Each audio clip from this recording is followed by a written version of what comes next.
Hello everyone, today we talk about Spartan army organization and drill. We already made some videos about Spartan warfare here and there, especially the army organization in the latter, say, Hellenistic times, with the introduction of actual, yes, the pikemen phalanx, which the Spartans were actually quite good, probably better than, paradoxically, all the other Greeks, aside from the Macedonians in that context.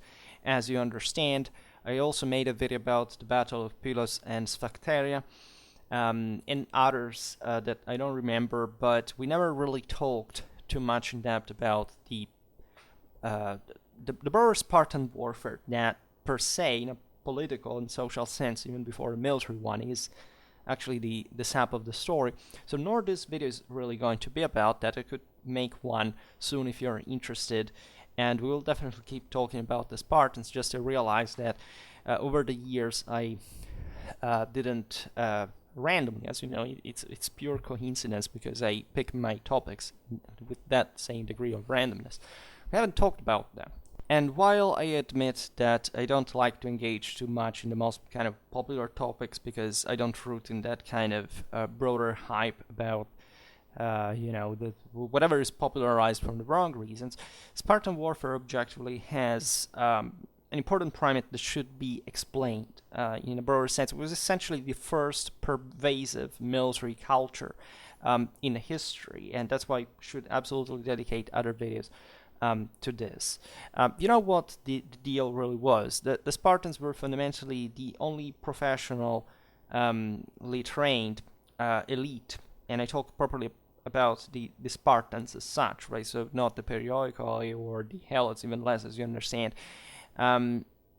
In the Hellenic world, right? The Hellenic mindset, in a political sense, had developed around essentially a military materialism that essentially rejected a full-time military, in fact, training and activity as a barbarian that is properly non-Greek activity, as the polis essentially was ruled by the absolute Apollonian principle, in fact, embodied by Athena, that essentially stressed a moral supremacy, especially connected with the use of reason. And as you know, Hellenic philosophy developed dramatically this concept, but at some point also detaching from the let's say the concreteness of the military experience. That was something that naturally was evident in the moment in which the polis had to transition towards a more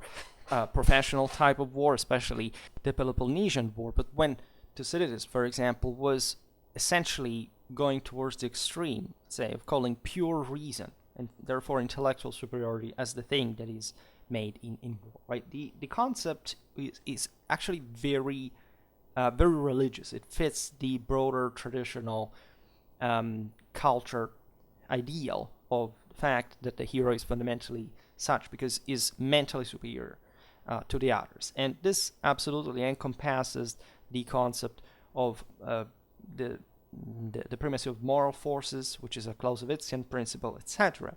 The problem is that, also in a Clausewitzian sense, this state of things does not occur in the reality that we humanly know at this point, aside from the age of gods that the Greeks were still looking at ideally, so in an extreme asymptotic sense, and much of that we call kind of modern scientific thought, and we are all children of the Greeks in that sense, in Western civilization, was stemming from that universal traditional ideal, not with some degree of kind of personalization or kind of atheism or whatever. The point, though, is that reality is different enough for knowing that this takes a kind of a chthonic declension. This is the same the same thought that we find in von Clausewitz when he discusses the concept of absolute war, that has been also misinterpreted, for example, by the Nazis. They're also mistranslated it in total war. That is actually the reverse of what von Clausewitz is saying. That is to say, yes, warfare should tend towards an absolute, but it is bound to physical reality, and so with lots of other things, including friction, and more, and chaos and unpredictability, right? It's the game theory in a way, and therefore in real war we have to cope also with the the good enough, so not just the best, and so not to idealize too much. This is what, for example, instead the Romans did, because the Romans never detached discipline, right? And Thucydides was talking fundamentally about this in the absolute Athenian, say, Athena's rationale. But there was also virtue, right? What the Romans would actually define as furor for the barbarians, but that was actually the same ideal of individualistic ethos. In fact, the same Romans owed much of their success to, right next to discipline, because the combination of the two is the thing that makes the thing in war. And this is the same, in fact, the Clausewitzian principle was resuming for the reform of the Prussian army and the success against other kind of more enlightened structuralism, if we can just philosophize a bit in language too much. So what happens in Hellenic warfare at this time, and especially with the Spartans, is extremely educational, because we have, after all, a well-documented time and place for the average, times and places documentations at the time, and with this internal variety, which Sparta basically embodies an exception, right? The Spartans were more obedient to hierarchy. They had this love for eutaxia, that is discipline, which literally means in Greek, like means, as you know, beautiful, and taxa is the order. Right? So this idea of the beauty of the order is a kind of an Hellenic idealistic principle even in this, right? In the idea that there is some sort of standard, a bit like Plato's ideas, and that this must be attained, because if you attain that, you can fundamentally become a god yourself. And you know that the Spartans were actually very traditionalistic also from a political point of view. They attach a lot of sacrality to first of all, to their monarchy, right? Even though they had multiple kings at a time, and that was still, again, the idea of the primi inter pares, and the idea that still every freeman is noble and sacred, just because, in fact, of the right of bearing arms, and that had structured their military system, in fact, in a different way. It was a sort of feudal system, except for the very different amount of wealth distribution compared to the feudal cultures that we mostly know, right? But the Spartans were, as you know, fewer. Like, they had a few troops, right? At Plataea they had 10,000. In Mantinea in 418 BC, however, they had fallen at 4,000. And consider still that, Peloponnesian times mostly was around 3,000. And of these numbers, perhaps half would represent only the full Spartiates, and the rest were the Laconians, the Perioikoi, with limited citizen right. We're not talking about the lighter troops that are somewhat overlooked historiographically early at the time, because the Greeks, again, wanted to just idealize in their literature the system that had created, because they thought it was the best in the world. It's a bit like, also for a medievalist channel, what we see in Byzantine times, the same kind of Hellenic legacy of saying, our world is perfect. Essentially, it has to never change. There is nothing that we have to change, because what we have is best, and nothing must alter this universal order. And so we see instead, from some hints, also of the same literature, but also of art, etc., that there were lots of light troops. The same Herodotus, History 929, speaks about this. And even though the sources, again, mostly overlooked these numbers, these were always quite relevant.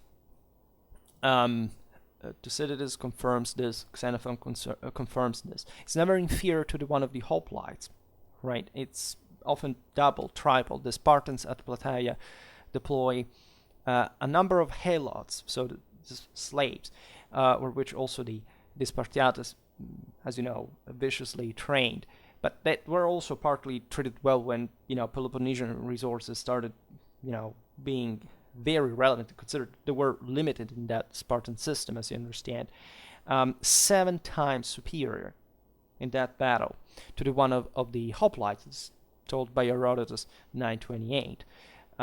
So aside from tactics that we will see in another video, but you understand these troops were mostly skirmishers. They assisted the hoplites as heavy infantrymen, right? And so they would run in there, all around them in the gaps, etc. It was pretty normal that every army had this elsewhere. But you understand this was very, let's say that the Spartiates were essentially maintained as the elite in which all the military resources were concentrated, both morally and materially. Again, there were the Perioikoi that fought essentially as the other Greeks. They may have had higher or lower quality, but nobody could top the Spartans in that sense. I think we talked somewhere also about the Theban army, and so think about Leuctra, etc. All what brought to the sunset of Sparta that, let's say, wasn't unplugged until the Roman conquest, but in the last couple of centuries fundamentally had declined. It was not much of a second or sometimes not even third rank power in that context. But still, the capacity of the Spartans in that aforementioned video to understand the military deal and to adapt their military in spite of the decline that was a bit the one of all Greece, as you understand, especially after the Macedonian conquest, still reveals a pretty apt community in everything military, to the point of being even able to go beyond their own traditionalism to, again, in the latter phase, to provide even with a significant military force in a context where most Greeks had fundamentally declined, kind of, given that they were mostly leagues, etc. But perhaps that video, in fact, is better for this. In any case, what I mean is that nobody should underestimate the civilizational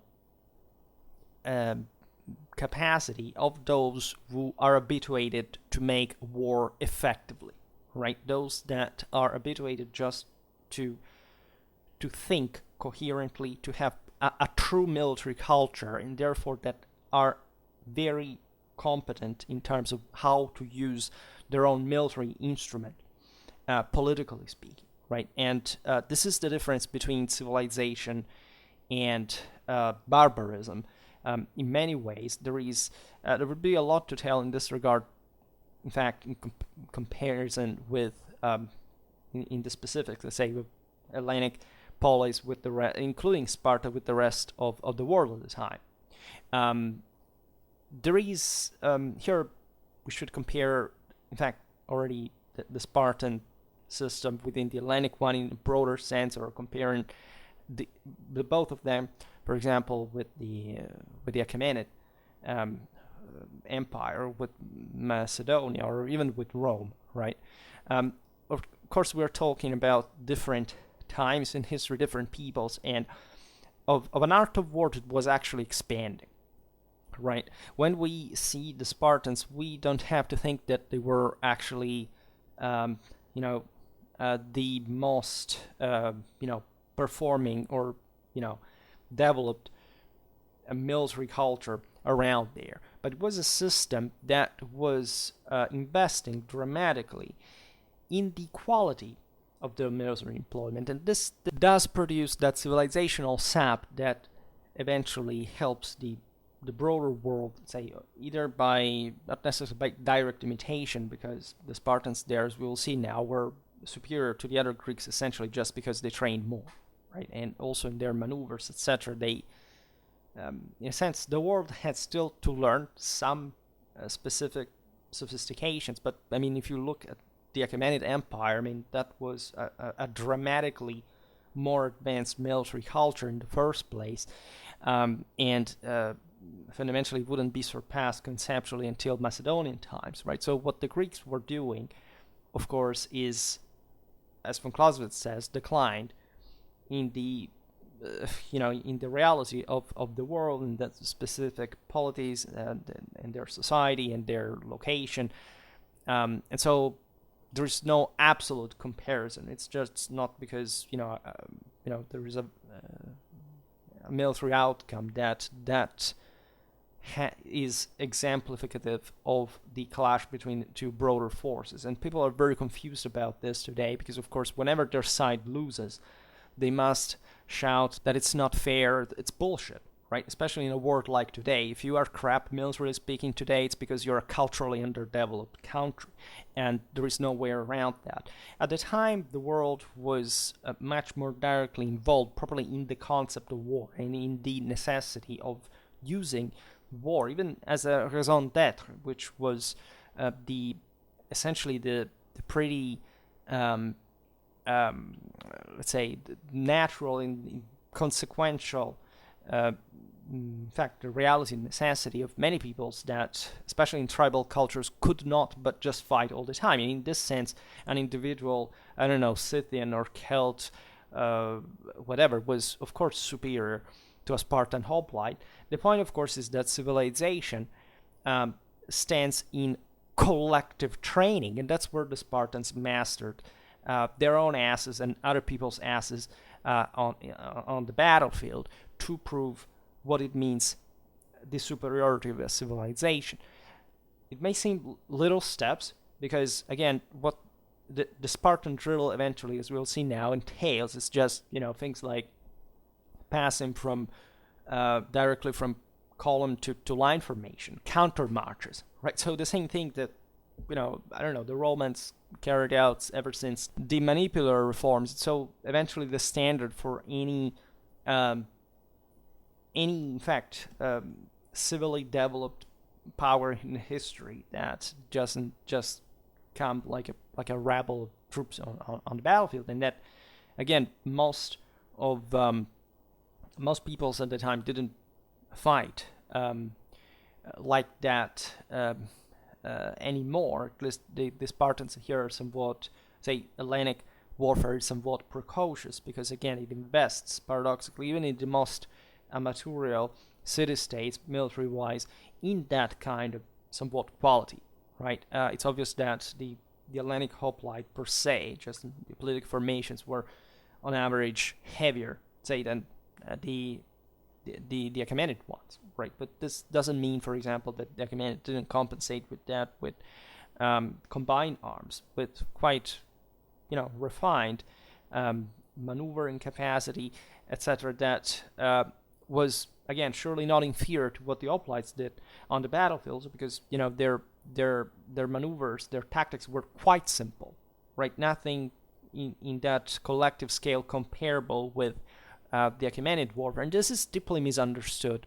People also still believe that technology makes the difference, that the Greeks won because they had harder equipment. This has literally nothing to do with the reason why the Greeks defeated the Persians during the invasion of their motherland. This is pretty interesting too, because it shows how few we actually as the average Westerner in general, like, let's not even talk about the rest of the world, but actually is able to get from history, and unavoidably, basically, the complete incapacity of our broader communities to understand war by any minimal degree.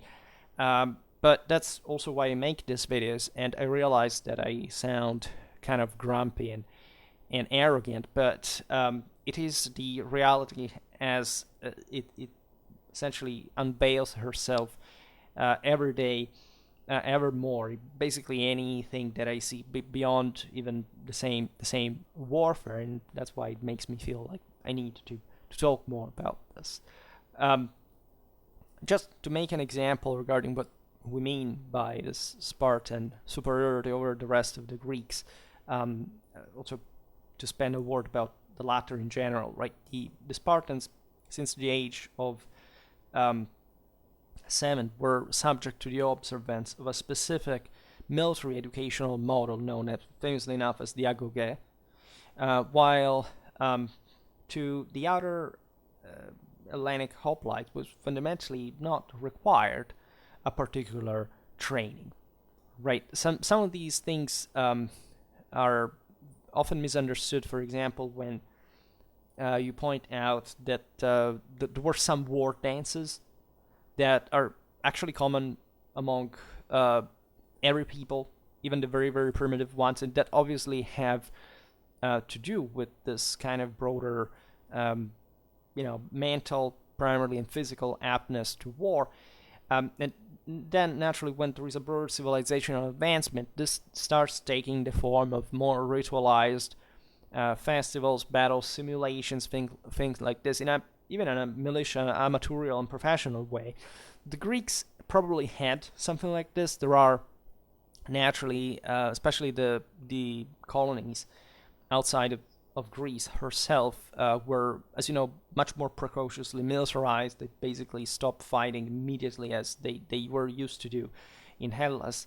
And so you have, during these festivals, yes, there were some kind of, times of probably mock battles, and there was all a general physical training, because the standard of these cultures, aside from any political development, right, was always being a warrior. Like, the same Greeks had not abandoned that concept, because, again, tradition told you that it was a matter of moral superiority, and so if you were able to organize yourself in more complex ways, and you were aware of the reason why, aware of the universal order in the first place, which kind of role you had in them, in theory, you would have had to maintain that place, and this is the premise on which, in fact, civilization still rests. The problem is that if you're not so apt to the same war, and so what war also entails in a broader moral and scientific experience,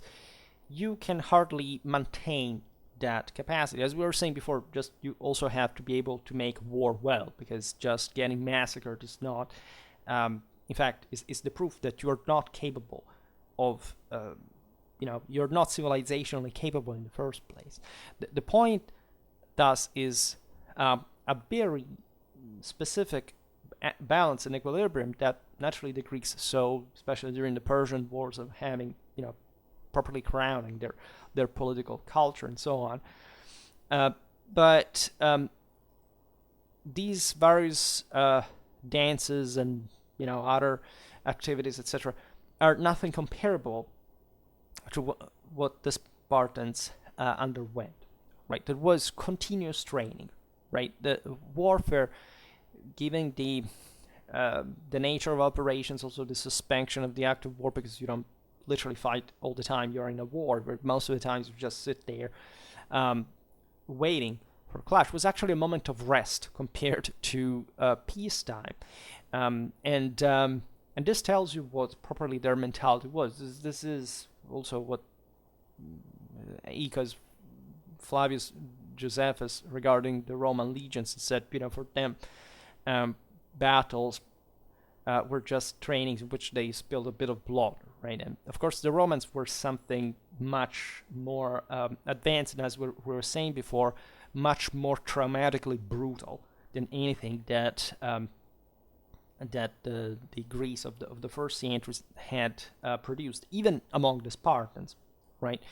In fact, just we'll see it now, but the Spartan deal was, again, this incredible capacity, at least for the other Greeks, to perform for other peoples that had not that kind of military order, that kind of tactical aptness, properly maneuvers speedier than the others, right? This may seem to us like it's that it.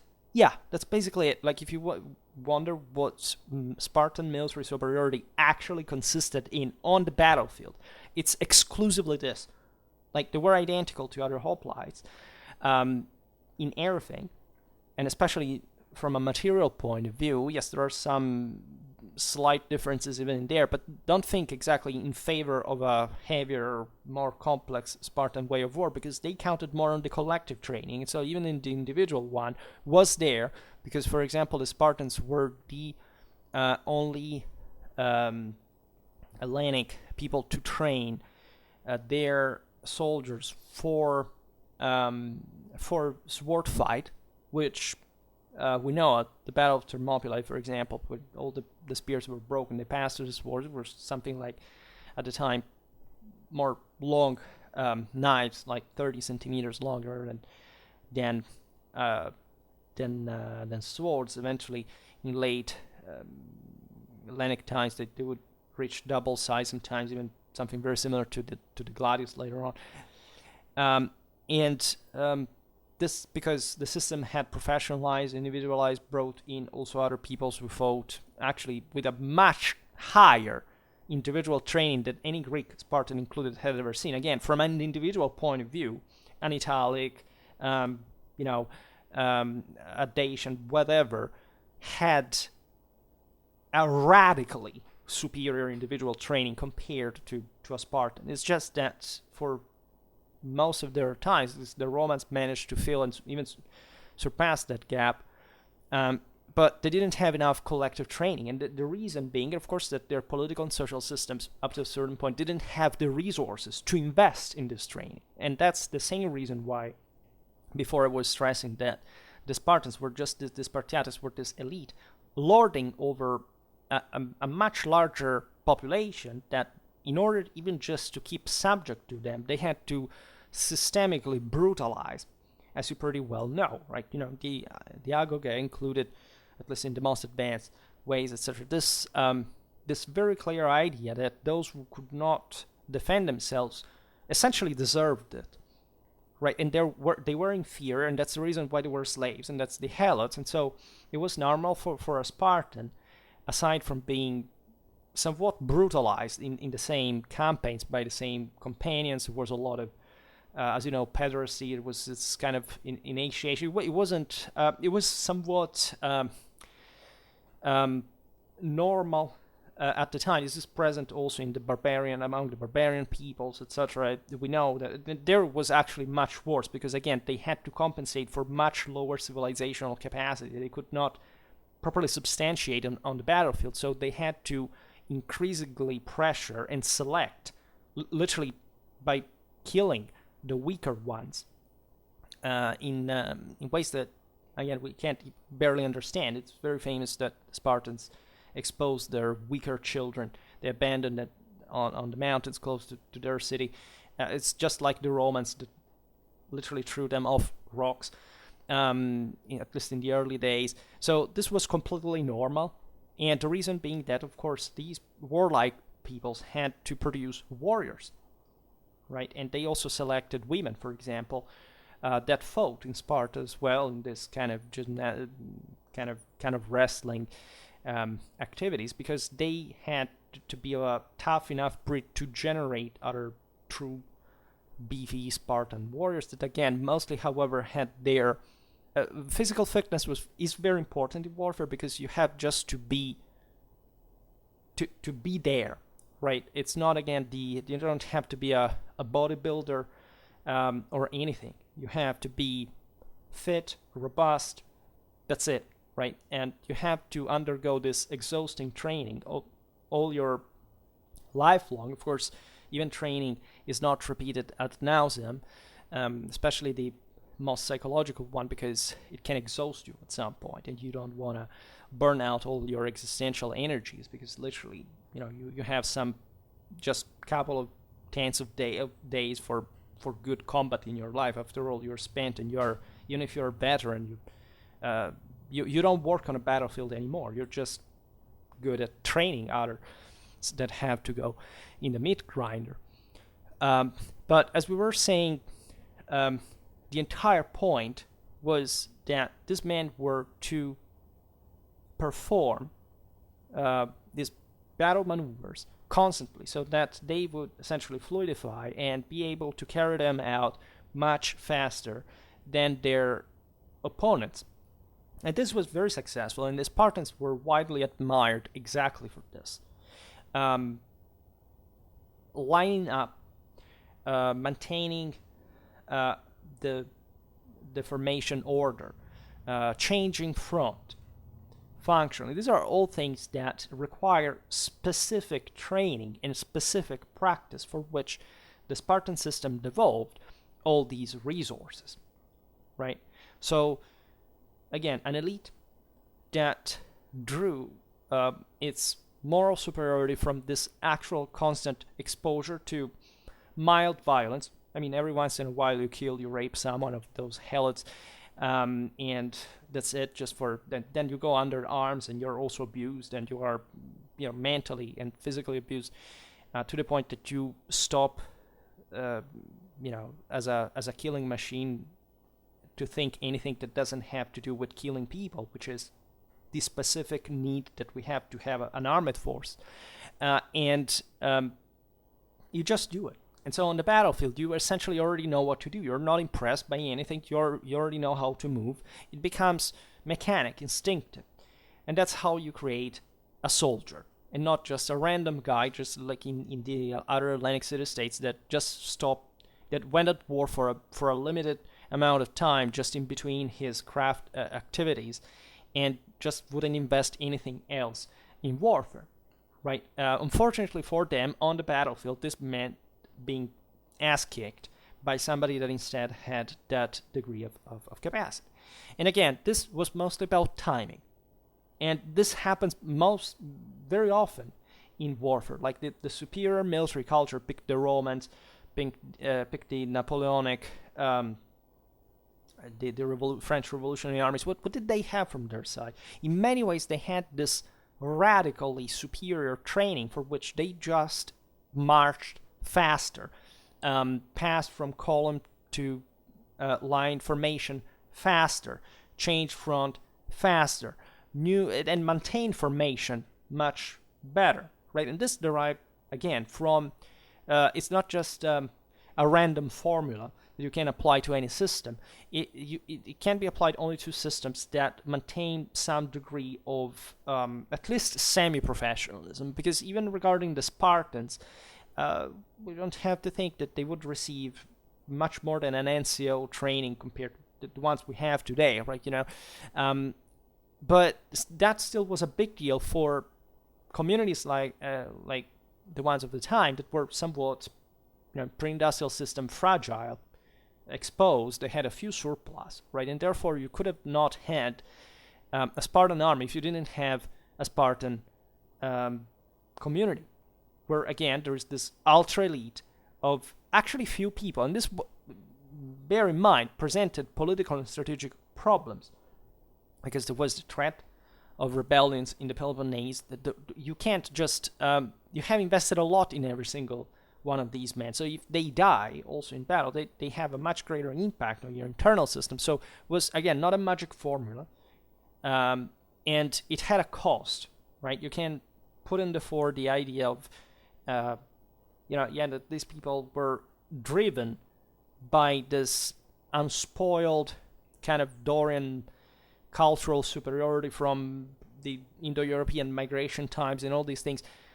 But at the same time, when you look at the Peloponnesian War, the Persian Wars, you realize that, hey, these Greeks were somewhat basically the same thing. It's just the structural reason why the Spartans could afford to do this, again, is that they had actually a smaller army, but a more efficient one, and that they essentially lorded over other peoples exactly in function of their military superiority, because they could crush them, right? And so if you realize that how much Sparta ruled, this meant that, of course, if their power was crumbling, they were saying, this cultural strength was renewed in saying, we can't let that happen, also because otherwise we will be taken over by our foes. And so the system, for an important amount of time, lasted a lot. I mean, Spartan traditionalism in this degree was successful for a good couple of centuries at least. There was nothing that their enemies could practically do on the battlefield to counter them. And this is a big deal, really a big deal. And don't believe that, again, Spartan traditionalism was just, originary brand, right? For example, Athens in the archaic times had a much, in fact, the famous draconian legislation was actually much harsher than the Spartan one. Sparta, for a time, also in the archaic era, was notoriously, if you know art history, was actually more artistically active and productive than Athens. That instead we have somewhat stereotyped the two between, the Spartans as warriors and Athens as this kind of soft degenerates. But this is not true, right? Also, the other Hellenes had pretty much the same core ideas of the Spartans. Just they had developed, eventually declined this differently, and all successful civilizations, generally speaking, relax so that individual involvement is not quite required anymore. And that's also why the Spartans, at the end of the day, lose against, for example, the Thebans, that develop a military system that essentially strikes on the field exactly that kind of only true advantage that the Spartans had, that is their time one. The Thebans sent peoples en masse, and also because they're morally driven, we'll talk about that, so it's never just about for a magic formula they had found without cost. They lose also a lot of men, but basically they just throw themselves on the Spartans before these can form, which up to that point, for again reasons we can't digress on it, the other Greeks hadn't had the possibility of doing, given their standard military system. And everything was, as you know, falling apart, generally speaking, because the next step in the next generation was the Macedonians properly inventing something that goes beyond hoplitic warfare, because it introduces combined arms, which hoplitic warfare actually did not use. And this is extremely important in the history of warfare, because people, generally speaking, believe that the Macedonian phalanx was just an evolution of the Greek one. This is deeply incorrect, right? The Macedonian army was based on, an infantry and on a cavalry, which the Greeks in practice did not have. They had small cavalry contingents. They had also relevant tactical roles, but the whole thing was decided by the not by combined arms. Was decided by the hoplitic quality, quantity, order, whatever, the mix of them, and so it's a deeply different thing. But people, again, are tricked by this all the time, because they assume somewhat that, I don't know, also the Epicuritean reform is somewhat the bridge, the link between hoplitic warfare, the classical hoplitic warfare, and the Hellenistic Macedonian one. But it's not true, right? Because the mistake is so huge as to missing the point of how combined arms work, and that there was even an extra arm compared in Macedonian army compared to the Hellenic one. So these are the things that we must get right. Very often the most macroscopic and important, right? Instead of losing ourselves in the details. So at some point we'll also probably talk about the Spartan culture, also about the Agoge specifically more in depth. But today we look really at the essentials. So, as you understand, given that the Spartiates were fundamentally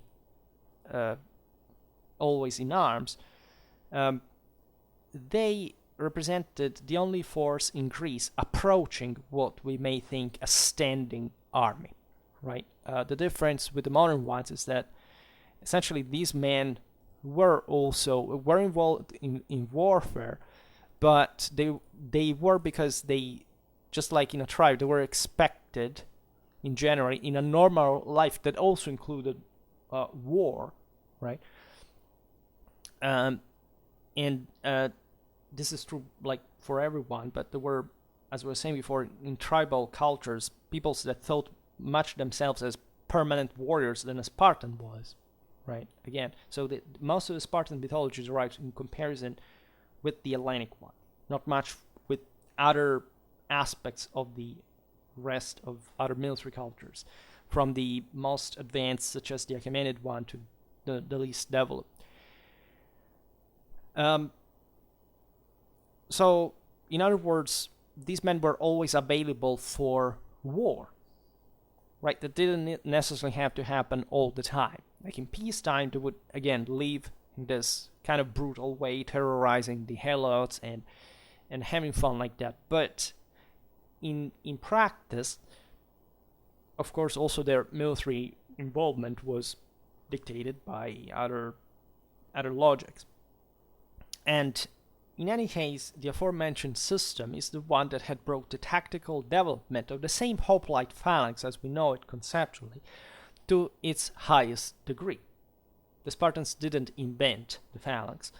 There is even there in pre-Hoplitic times the idea that actually, as the same, it was clear for the same Greeks that also other peoples fought in a phalanx, right? A phalanx means trilog, and the etymology of it suggests that the fact that you have just to roll over, like just to steamroll the enemy in front of you, right? And interestingly enough, and this is very important for whoever wants to approach ancient sources, ancient warfare, just the Greeks called themselves hoplites, any heavy infantrymen, also of other peoples. The Roman legionaries are called hoplites. The Celtic warriors are called hoplites. The Carthaginian infantry are called hoplites, right? Because that's what it is. I mean, there is not a mechanistic, structuralistic bias on what a hoplite conceptually is for an ancient Greek, right? And consider that the ancient Greeks thought in much more categorical terms, basically, than surely any other people on Earth at the time, right? But that's just for saying how much our mentality has sclerotized, actually, and how we think to be more intelligent or capable in the 21st century, while we are objectively not, and also by very far, probably too much far, at this point in our properly declining the fluidity of the word complexity. The concept meaning, of course, that these were just ancient warriors in their minds that again had gentrified. They had become somewhat farmers, and so they worked themselves. There were all social issues in the cities, as you know. But in practice, we realized that the Hoplitic accomplishments, as we were saying before, are pretty universal ones. I mean, in the art of war, in its development, there are different stages, and yes, the Hoplitic one had, for the first time, topped this level of individual unit order and training. That costed, again, a lot. It's the same reason why the Greeks were outnumbered against the Persians, because just and as the Spartans were against the Thebans, civilization eventually concretizes in systems that are larger and more effective and require kind of less individual strength, right? It's just, I don't know, the 18th century musketeer fantasy against, I don't know, a Native American tribal warrior. Of course, the latter was radically superior from an individual point of view as a warrior in close combat, except, it would take just that fantasy, they knew how to maneuver faster than the incredibly primitive systems of Native American soldiers, simply shooting the hell down them with simple firepower. And guess how it ended. So this is the concept I would like to stress, that, again, if we look at we're looking at different stages of development of different peoples, but not a direct proportionality in the way single military systems actually work. And again, I stress a lot this thing with the comparison with the Achaemenids, because the Persian wars are often gotten wrong in that strictly military sense.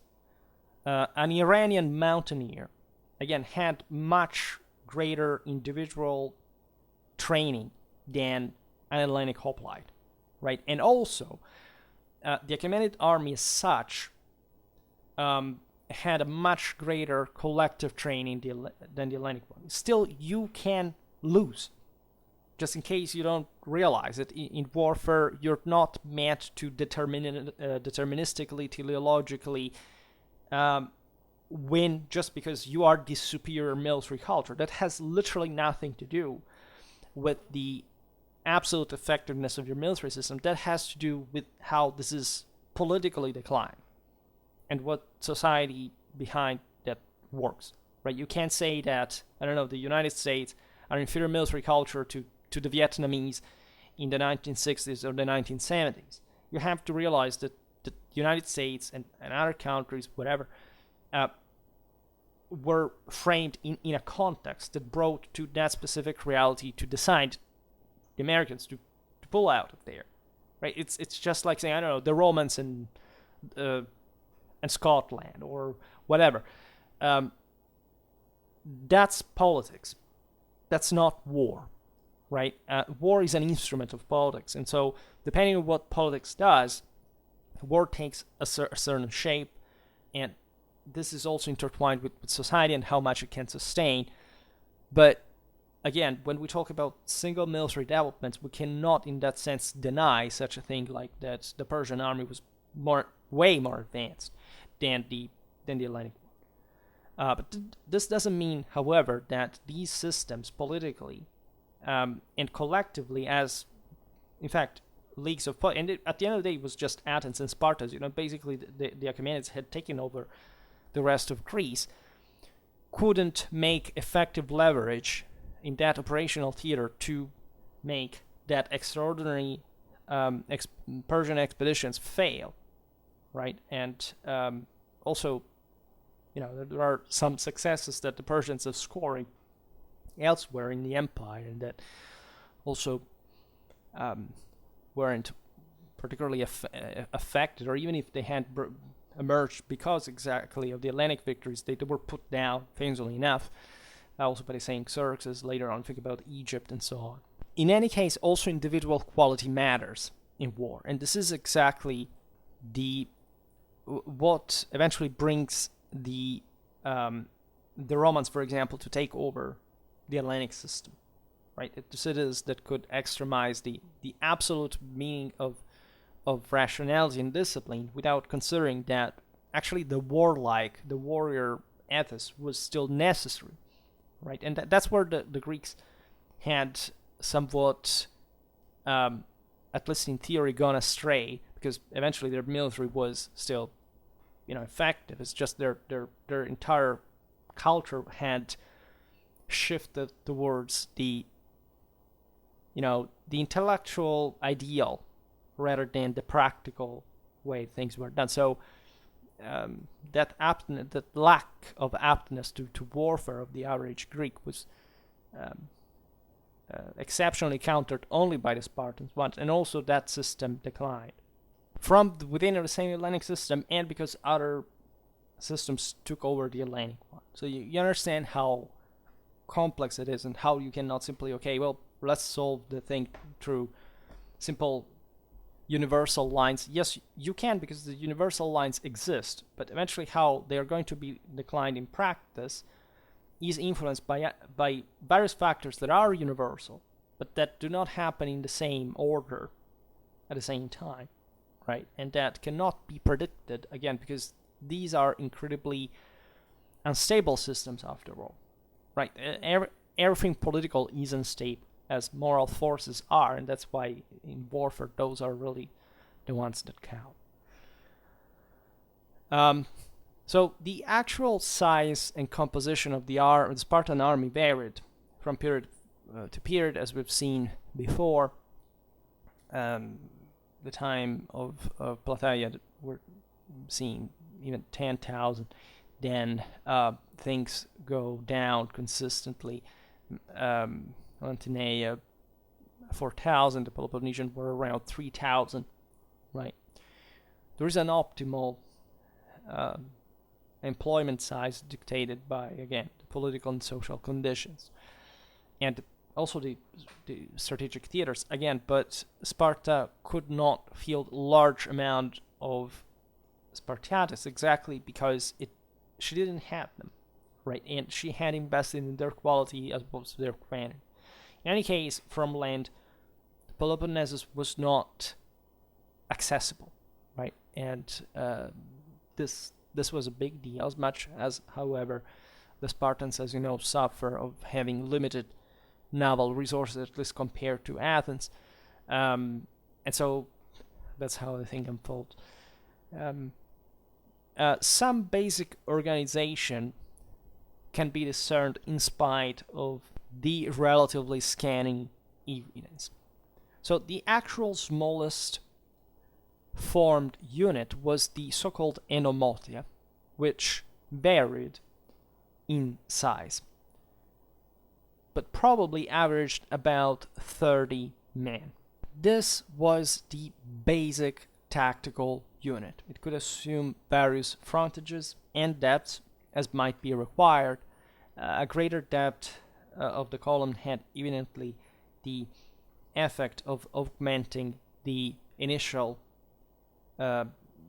impact power and eventually the push, the autismos, which was very important in athletic warfare, as you know, that followed from it. Essentially, with infantry formations, you can't have guys pressing from the side. So something with cavalry, you can't. That's why the cavalry and infantry formations, especially in combat, the moment of the attack, are significant, work in a significantly different way. Regarding precise numbers, we know that the Spartan army had 36 men enomotiae, right? And thus, if you look at this number, you realize that they could align 4 columns of 9 men or 3 of 12 men. The next size unit was the Pentecostus, which could contain 2 or 4 enomotiae. And according to Thucydides, writing of the Battle of Mantinea in 418 BC, the next size unit was the Logos, containing 4 Pentecostus, under the command of a Logakos. So if you make the maths, you realize that the Spartan Logos was generally more numerous than the other Hellenic ones because it counted 36 men as opposed to 30. And this, again, is quite relevant in hoplitic warfare because it means that the Spartans were investing in larger individual units within the same, actually smaller numbers of their, in absolute terms, of their own force, because they confer to the single unit a greater punching force, and thus exactly the one that is needed in a frontal clash between phalanxes, which was the standard tactic, and you realize that the difference that this could make, right? It's it's as if modern times you'd increase dramatically firepower, just like the Wehrmacht doctrine with this LMG is much more distributed. So you have that greater punching capacity, and this is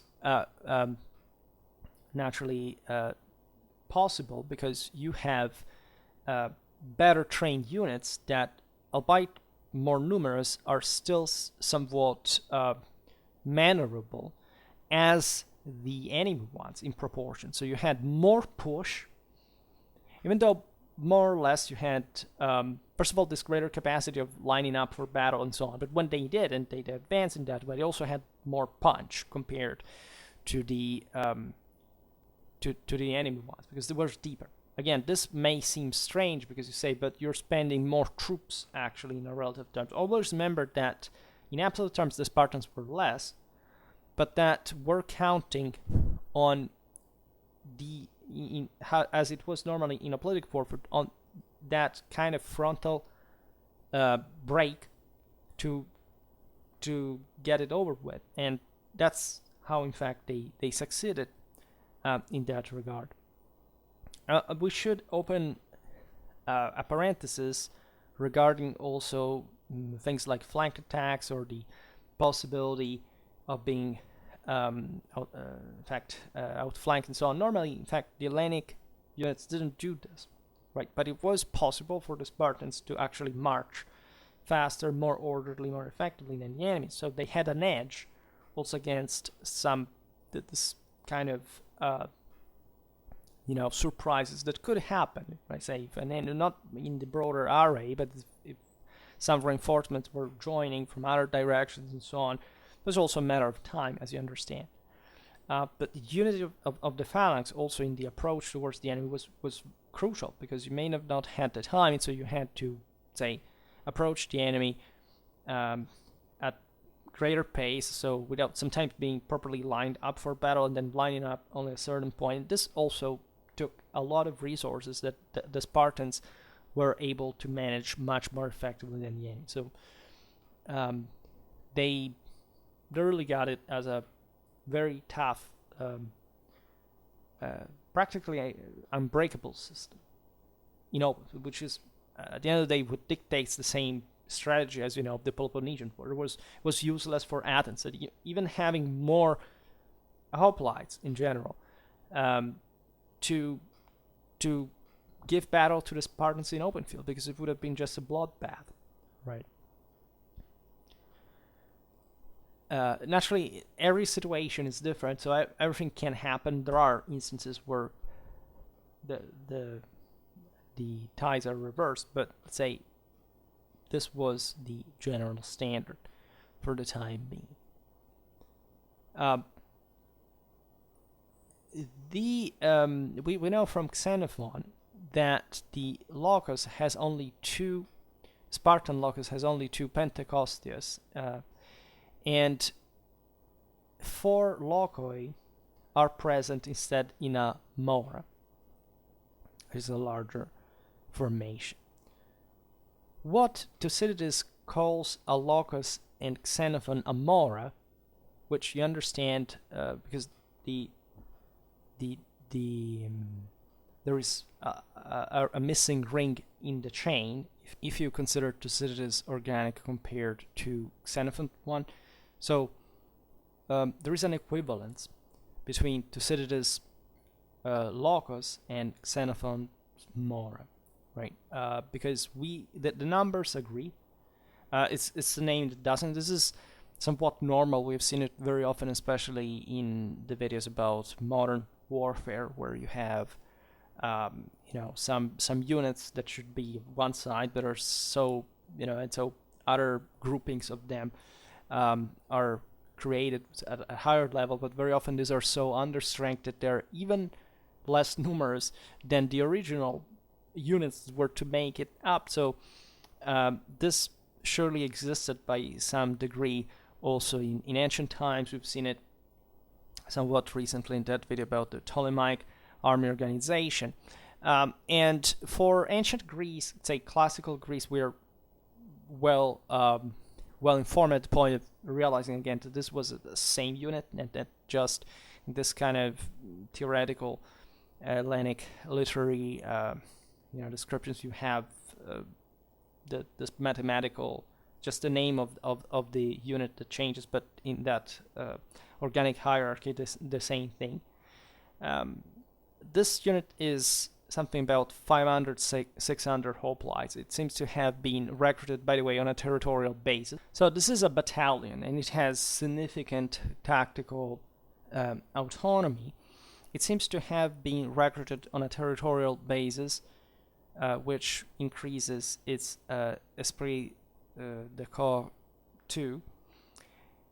And the Spartans, as you understand, are also more kind of close knit than other Greeks, just because of they're more used to that kind of lifestyle already, and so they identify their their unit in a much more direct and kind of existential sense. And by the way, it made it much simpler, but there is still a lot of historiographical interpretational debate regarding the Spartan mora and the locoi, etc. And we can try to explain it a little bit, because today historiography, generally speaking, said, okay, well, probably the mora and the locus were the same thing. The point is that, more precisely, Thucydides says that the hoplites of the Spartan army were divided in 7 locoi. These are mentioned also by Herodotus, right? There is technically an extra one. There is a unit known as Skiritai that seemingly was an elite locus, a bit like the Grenadier Company in a 18th century battalion, you know. And at Mantinea there was a 7th locus composed of freed helots and troops which had served under Brasidas in Thrace. But each of these locoi would have been composed, as we've seen, of 4 Pentecostius and 16 Enomotiae. In 418, the same aforementioned example, there was a mobilization of 5-6 of the such say mandatory units, right? Each Enomotia had 32 men and the locus 512. We can't count them. The locus was commanded by a logakos who received orders from the polemarch. Instead, Xenophon, for the 4th century, says that the Spartan army was divided into 6 morae, commanded by polemarchoi, and each mora comprised 2 locoi. The text says 4, but we think, for philological reasons, that it was a mistake in writing, and this were 2. So 8 Pentecosti, yes, and 16 Dienomotia. The mora consisted in Leuctra in 371 BC of 36 men, with a mobilization of 7/8 of those forced to serve. It is seen that the locus and the mora had the same strength, right? So the difference between the two the ciphers, 7 of the locoi and 6 of the morae, is thus easily explained. Some believe that the Spartan army had always been divided in 6 morae formed by 2 locoi, etc., and that Thucydides had substituted the specific Spartan term with the term locus that would be thus more comprehensible, understandable by the other Greeks. And this would have entailed the necessity for him to essentially not mention that subdivision of the mora that the Spartans called properly locus. Xenophon, instead, writing later when the Spartan military terminology had become famous to everyone, he would have used the Spartan technical term. Some authors instead believed that at a certain point or in different moments the Spartan army had been reformed, right? The larger armies would have been called morae and subdivided in 2 or 4 locoi, 8 Pentecostius and 16 Enomotiae. And the purpose of the reform would have been the one of increasing, especially the officers, introducing a next step in the hierarchy to even more strongly frame the troops. And the reason was that there were ever more periodicoi entering the ranks. But there are also even more complicated hypotheses. So this thing of the morae and the locoi, for any student of the classical Hellenic warfare, or ancient warfare in the first place, is like the most complicated and debatable thing, right? For the rest, we know pretty well. I don't know what other, say, in other armies we may lack knowledge of the hierarchy. We have in the Hellenistic armies something comparable, but not to the degree of complication paradoxically we have. Also because we have much less, actually. But for the Romans, we know exactly everything. And also because the thing didn't didn't change really organically, but the point is that, in fact, this Hellenic armies really fought with the same units, and there is no reason to think that there was any substantial difference between the Spartans and other Greeks, right? Because organic is, again, universal, right? You can't really say, okay, well, these people had a completely different system, unless we're talking about, I don't know, for example, steppes peoples that are mostly mounted there. Yes, cavalry units are significantly different from infantry units in organization, but infantry-wise, and especially considering here we're talking about literally the same people, right? So you can have a greater or lesser bias for example, missile or other things, but here we're talking again about the same identical type of warfare, except again the Spartans were just more better trained. So if we see these differences, we can think again that there was maybe greater Spartan emphasis, as we've seen just, for example, in having good officers and framing better, trying to keep up with the quality that the Spartans were a bit weighted with. But overall, the system was pretty much the same. So we will talk naturally about the Athenian army organization, the Theban one, as well for these classical times, because there is, in fact, also that video we made on the Spartan military organization, or the Hellenistic era, which interesting military reforms occurred. We've seen this also, for example, for the video on the Athenian naval organization. So, speaking of drill, specifically, the movements within the Anomaltia were based upon the file, and this tells you how much the Othismos was important. And the front rank men and rear men were, in consequence, the most experienced. This is important because of the necessity of maintaining these formations as aligned as possible, right? Properly because of the Othismos and the necessity of these phalanxes to maintain an alignment with the enemy, because of the normal shift to the right owed to the fact that this was the flank not protected by the shield. And in a political warfare, especially among amateurs, the only way was remaining thickly packed together and having, as we've seen for the Hellenic standard, not this huge collective training. So when you see things like, I don't know, even at the Battle of Marathon, the literally the running of the hoplites to remain the least exposed under the Persian arrow fire as possible. You see there that the way to maintain cohesion is nothing short but miraculous, and there is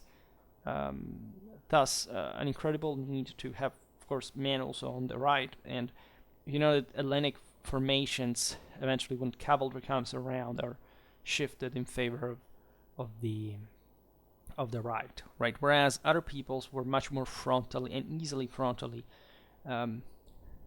directed, such as the Romans, for example, because the troops were somewhat more individually minded, and so they also engaged individually, whereas for the Hellenic line you had to maintain necessarily this incredible alignment, because the entire Othismos was based physically on the connection of the troops like that. The most common maneuver was the Laconian counter-march. There were different, as Sclepiodotus in his Tactica 1013 lists this maneuver that is known in Greek as exaligmos, as in the Macedonian, Spartan, Cretan, and Persian variant, every one of which can be carried out in two ways, that is by file or by column. So the the point of the counter march is to change front swiftly without internal complications. Naturally, it requires some space, as we'll see now, not just in the area where you want to redeploy, because it's as if this formation replicated itself with one side remaining essentially along the same line. The point is changing front, right? That is counter marching to the rear fundamentally, because since officers would normally be in the front rank, a simple about turn would have left them in the rear, unable to control their units. Also, it's properly the specifics of a political warfare that plays a lot with the depth and the width of the formation, and on the fact that if you have inherently a specific tactical disadvantage in strength, you would exploit terrain, and at that point the entire fight is calibrated in this frontal attack. So you will be able, for example, to carry out some willing maneuvers on a very rare occasions. The Spartans were the best, the most eligible for this.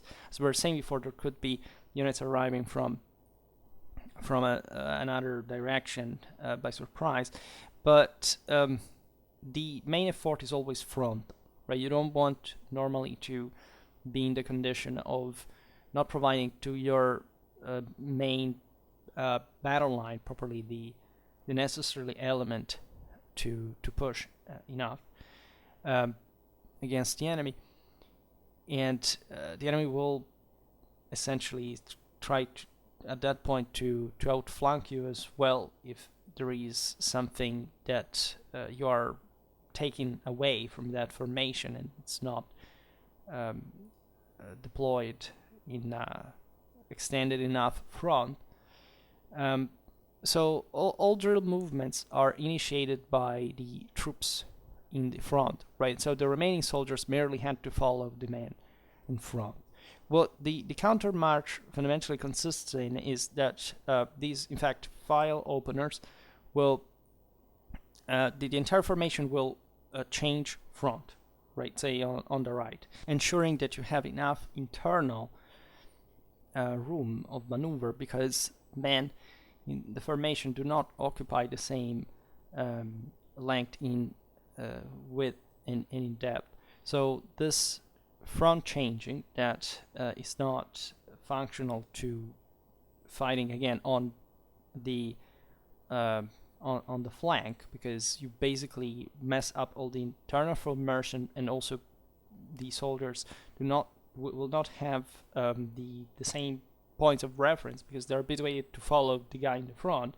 There's the one that really maintains the line. This is what the NCOs are, and the officers are, because they are also the most kind of fit for the task, but mentally and physically, to avoid also the shift to the right and all these kind of things during the march. So changing front doesn't happen. Like now, everybody in the formation changes front, on the right, or even turns 180 degrees. Yes, and how does the formation will work in combat then? Nobody knows. There's lots of people still believe in this kind of stuff. Unbelievably enough, we want to maneuver on the flank. That's takes a lot. You have to wheel, right? And you may not have space, room, time, etc. And that's why, again, your presence in combat is also kind of necessary, because you can't just leave even a part of the formation as if it were nothing, right? And the enemy is not going to let you do it if there is any favorable condition for doing so for you. So what happens is that you simply change front, you wheel of 90 degrees, say on the right, which is normally how it happened, by the way. And so what you have there is that what was your front line, your first line, has turned into a file, right? And this is composed by all the men of the first line that just now are not one to the side of the other, but one behind the other, having turned 90 degrees, right? So these men are crucial because are the ones that are more able to maintain the formation as we've seen in the first place. So they are the first ones who will start essentially wheeling on the right. They're advancing and wheeling on the right, and essentially arriving at the same distance roughly that separated them while we're still in the formation from the last line that has become the last file now, and in fact put themselves parallel to that formation. So basically what has formed between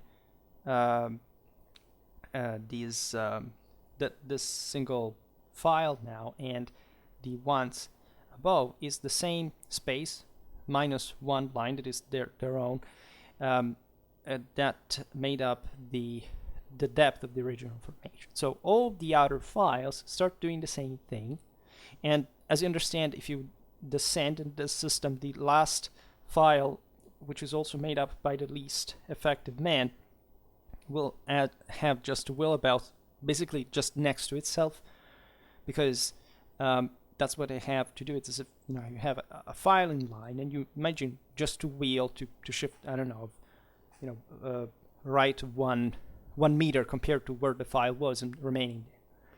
So if all these troops exactly do the same thing, well, and as you understand, the least experienced have to do less, the more experienced have to do more, have to calculate exactly the size of this, the room required for this. And that's why training is so important, because you have to have done it before to make it happen, right? And that's where the Spartans had invested a lot, and they performed it routinely on different ground, in different situations, right? You will have the same formation in depth that at this point can, by simply wheeling on their left, making up the same formation as before,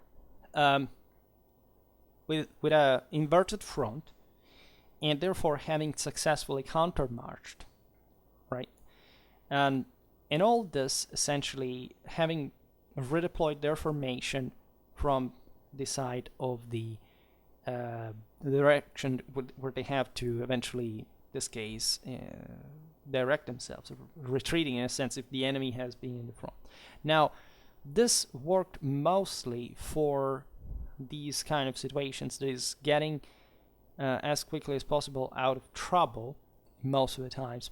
But as Asclepiodotus says that these type of formations were, say, of countermarches, were carried out in different ways by different armies, and the Spartan one allegedly did this by actually instead starting from the lower ranks, right? So that basically this would look like the Spartan army was advancing towards the enemy, as opposed then, also in the same maneuver, distancing itself from him.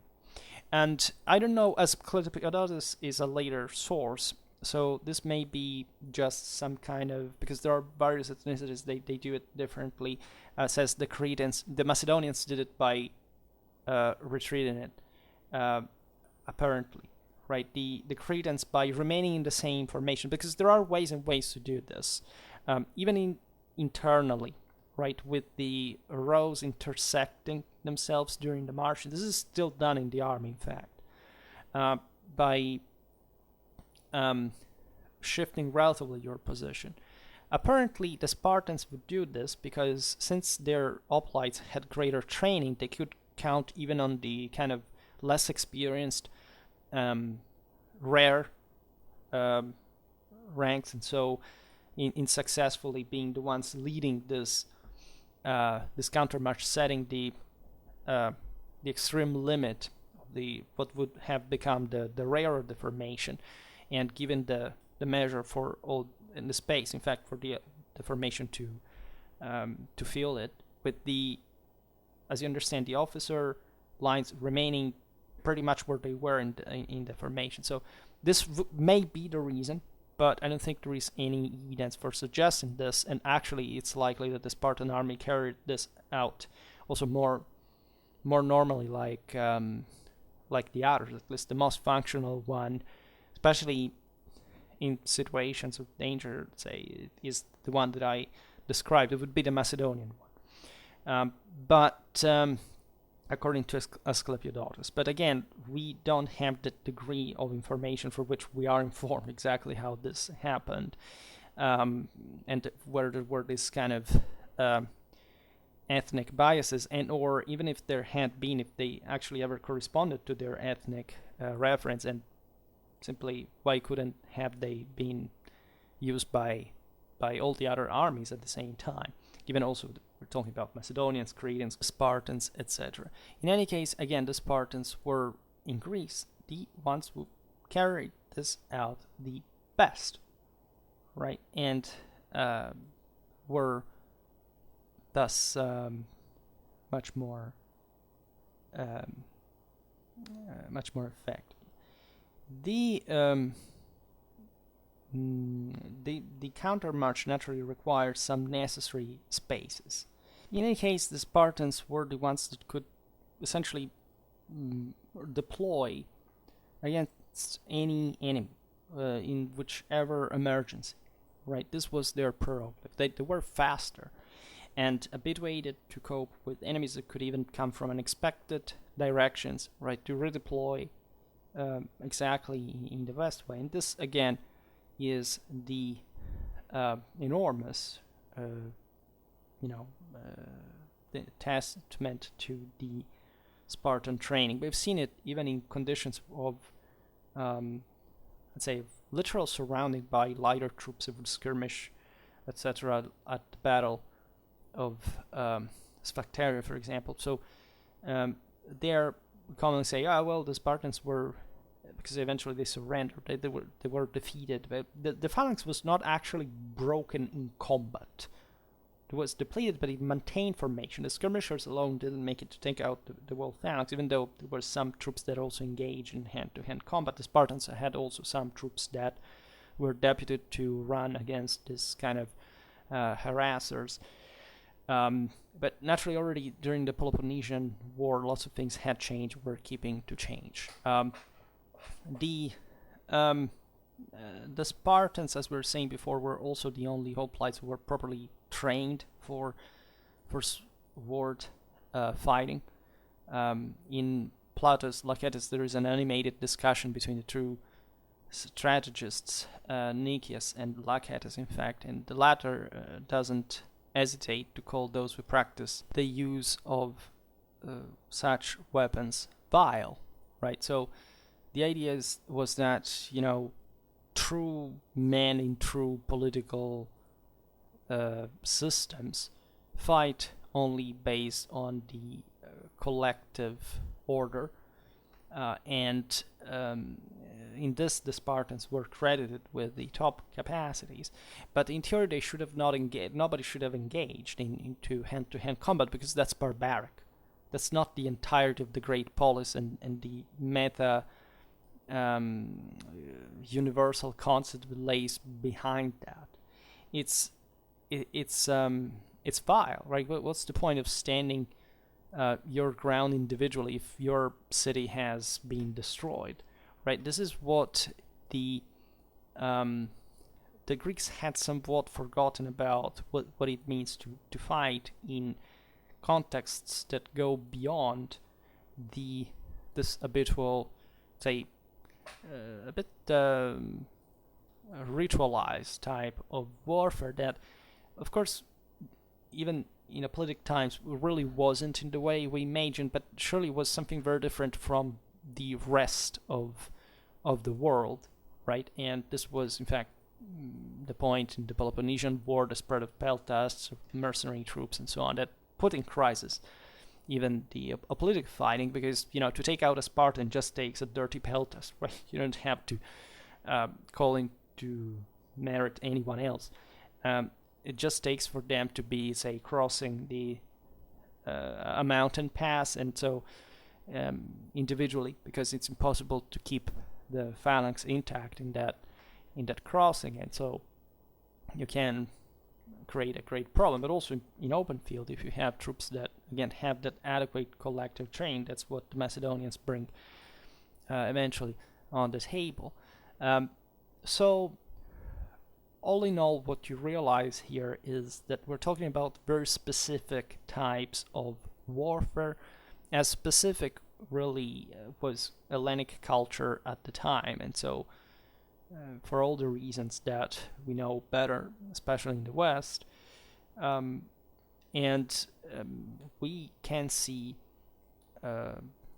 say easily, how the political and social necessities shape also the type of warfare, and how, however, this always changes at the end of the day, and these changes have to be coped with, military speaking. And again, as I was saying at the beginning of the video, the Spartans were actually much more open, because then we think in that kind of still rigid system to understand how and why they should have changed it in a way. Not that this had any kind of was devoid of any struggle, or everybody agreed. But let's say this is normally in every system. What counts are really the accomplishment, right? So we will be a bit more specific about the broader context in another video. For today, however, we stop it here. I just hope that you enjoyed this video. If you did, please share it. Otherwise, leave a like or subscribe to my channel if you're interested in my upcoming content. And for now, I thank you heartily for listening to me. I wish you a nice time and see you next time.